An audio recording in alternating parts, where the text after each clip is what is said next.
ముఖ్యమంత్రిగా ఉండి ఒక్క మంత్రిత్వ శాఖ కూడా తను తీసుకోకుండా అన్ని మంత్రిత్వ శాఖలు నాయకులందరికీ మంత్రులందరికీ పనిచేసి తను ఓన్లీ సూపర్వైజర్ లాగా ఉంటానంటూ ఒక కొత్త తంత్రాన్ని రచించినటువంటి కేజ్రీవాల్ అది ఒక గొప్ప అద్భుతమైనటువంటి స్ట్రాటజీ అనినే అందరం అనుకున్నాం. కానీ తద్వారా జరిగే అవినీతి కుంభకోణాల ఆరోపణలు మంత్రుల మీదకు తోసేసి తను తప్పించుకోవచ్చు, తను మాత్రం ప్రధానమంత్రి అభ్యర్థిత్వంకు పోటీ పడేటప్పుడు అడ్డుపడకుండా ఉండటానికి ఈ గేమ్ అన్నటువంటిది ఏదైతే మద్యం కుంభకోణం వ్యవహారం తర్వాత తేల్చింది.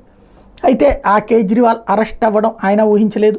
ఒక ముఖ్యమంత్రి హోదాలో జైల్లో ఉండటం ప్రజలెవరూ ఊహించలేదు. అంతకుముందు ముఖ్యమంత్రులు అందరూ రాజీనామా చేసి వెళ్తే ఈయన మాత్రం రాజీనామా చేయకుండా ముఖ్యమంత్రిగానే 45 రోజులు జైల్లో గడిపారు. ప్రస్తుతం బెయిల్ మీద వచ్చున్నారు.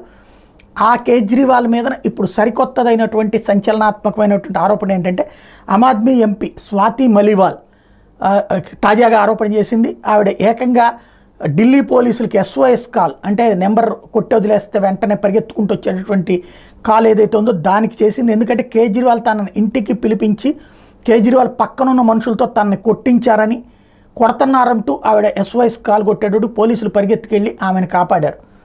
ఆమె ఎవరు కొట్టారు, అదే కేజ్రీవాల్ హెంచ్మెన్ కొట్టారన్నటువంటి పాయింట్ అయితే ప్రొజెక్ట్ చేసింది, కానీ ఇంకా పూర్తి వివరాలు చెప్పలేదు. బట్ కేజ్రీవాల్ ఇంట్లోనే ఒక ఆమ్ ఆద్మీ పార్టీ ఎంపీ దాడికి బలవ్వడం అన్నటువంటిది సంచలనమైంది.